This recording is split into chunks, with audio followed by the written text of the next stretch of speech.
महाराष्ट्र में सैकड़ों किले मौजूद हैं। कुछ किलों तक पहुंचना बेहद आसान है, कुछ तक पहुंचने के लिए कठिन चढ़ाई करनी पड़ती है। लेकिन सह्याद्री में कुछ ऐसे किले भी हैं जहां पहुंचना अनुभवी ट्रेकर्स के लिए भी बड़ी चुनौती बन जाता है। उन्हीं में से एक है पदरगढ़ किला, जो श्री भीमाशंकर ज्योतिर्लिंग वन्य जीव अभयारण्य के घने जंगलों के बीच स्थित है। यह किला अपनी ऊंची चट्टानों, संकरी चिमनी क्लाइंब और जोखिम भरे अंतिम चरण के कारण प्रसिद्ध है।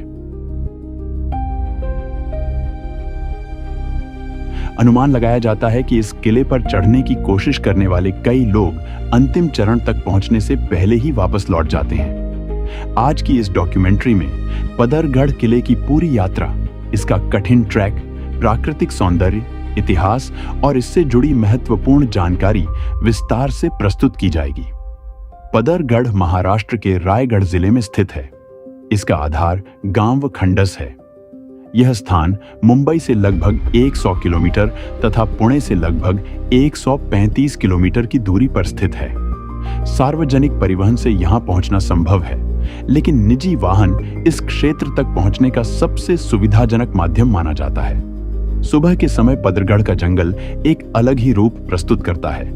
घना कोहरा, पक्षियों की मधुर आवाजें, नम मिट्टी की सुगंध और चारों ओर फैली हरियाली इस पूरे मार्ग को अत्यंत सुंदर बना देती है। पदरगढ़ तक पहुंचने के लिए सबसे अधिक उपयोग किया जाने वाला मार्ग गणेश घाट है।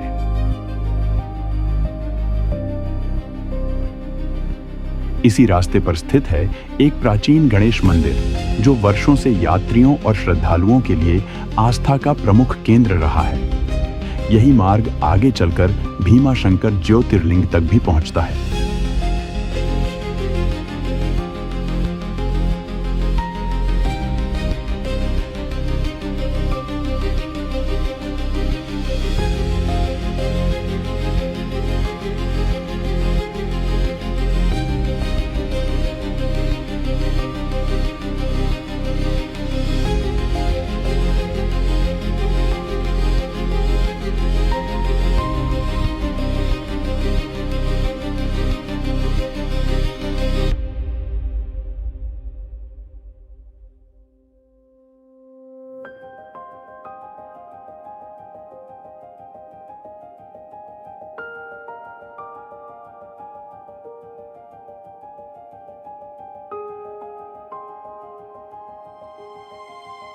एक समय सीढ़ी घाट सबसे छोटा मार्ग माना जाता था, लेकिन लगातार खराब होती स्थिति और दुर्घटनाओं के कारण अब अधिकांश लोग गणेश घाट का ही उपयोग करते हैं। गणेश मंदिर से आगे बढ़ने पर एक विशाल पठार दिखाई देता है। यहीं से रास्ता दो भागों में विभाजित हो जाता है। बाईं ओर जाने वाला मार्ग भीमाशंकर की ओर जाता है, जबकि दाईं ओर का रास्ता पदरगढ़ किले तक पहुंचता है।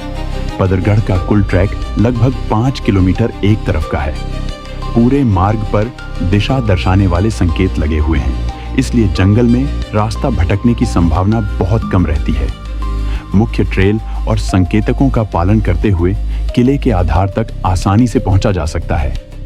मानसून के दौरान इस क्षेत्र का मौसम कुछ ही मिनटों में बदल सकता है। घना कोहरा, तेज वर्षा और ठंडी हवाएं यहां सामान्य बात हैं। यही कारण है कि मानसून में ट्रैकिंग के दौरान इलेक्ट्रॉनिक उपकरणों और कैमरों की सुरक्षा पर विशेष ध्यान देना आवश्यक होता है। हालांकि यही मौसम इस पूरे क्षेत्र को सबसे अधिक जीवंत और आकर्षक भी बना देता है।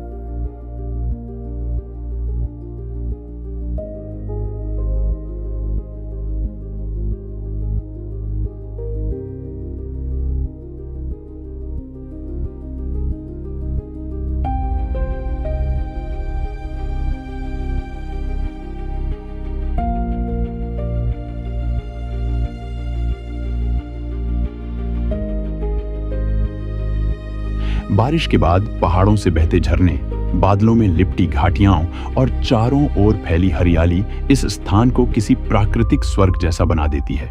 मुख्य ट्रेल पर आगे बढ़ते हुए एक प्राचीन कुआं दिखाई देता है। यहीं से पदरगढ़ की वास्तविक चढ़ाई प्रारंभ होती है। अब तक का रास्ता अपेक्षाकृत आसान था, लेकिन इसके बाद ट्रैक का स्वरूप पूरी तरह बदल जाता है। यहीं से घना जंगल, खड़ी चढ़ाई और पथरीला मार्ग शुरू होता है। कुएं के पास लगे संकेतक पदरगढ़ की दिशा बताते हैं, लेकिन इसके बाद स्पष्ट रास्ता लगभग समाप्त हो जाता है। इस हिस्से में जंगल इतना घना है कि कई स्थानों पर केवल चट्टानों, पेड़ों और छोटी-छोटी निशानियों के आधार पर आगे बढ़ना पड़ता है।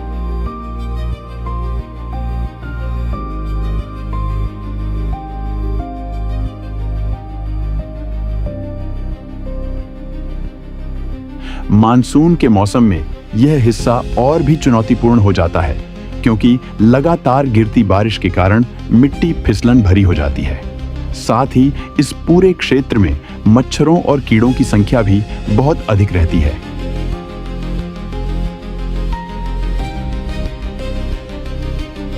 कुछ समय बाद जंगल समाप्त होने लगता है और सामने दिखाई देती है एक खड़ी चट्टान। यहीं से पदरगढ़ के सबसे कठिन चरण की शुरुआत होती है। यहाँ किसी प्रकार की बनी हुई सीढ़ियां नहीं है। पूरा मार्ग प्राकृतिक चट्टानों और वर्षा जल से बने रास्तों से होकर गुजरता है। मानसून के दौरान इन्हीं चट्टानों पर तेजी से पानी बहता है, जिससे चढ़ाई कई गुना अधिक कठिन और जोखिम भरी हो जाती है। फिसलन भरी सतह और डीले पत्थर इस हिस्से को सह्याद्री के सबसे चुनौतीपूर्ण ट्रैकों में शामिल करते हैं। कुछ ही दूरी आगे बढ़ने पर सामने दिखाई देता है पदरगढ़ का सबसे प्रसिद्ध और सबसे कठिन हिस्सा।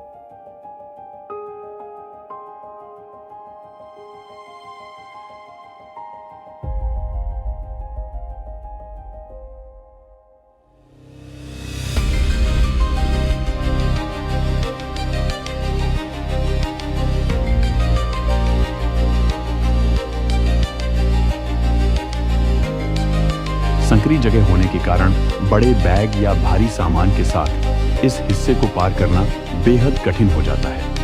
चिमनी क्लाइंब के आसपास कई स्थानों पर टूटे हुए पत्थर दिखाई देते हैं।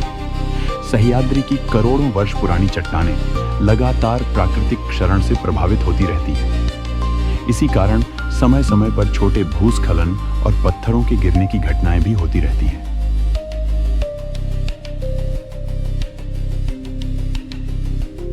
अनुभवहीन ट्रैकर्स के लिए यह मार्ग बिल्कुल भी उपयुक्त नहीं माना जाता।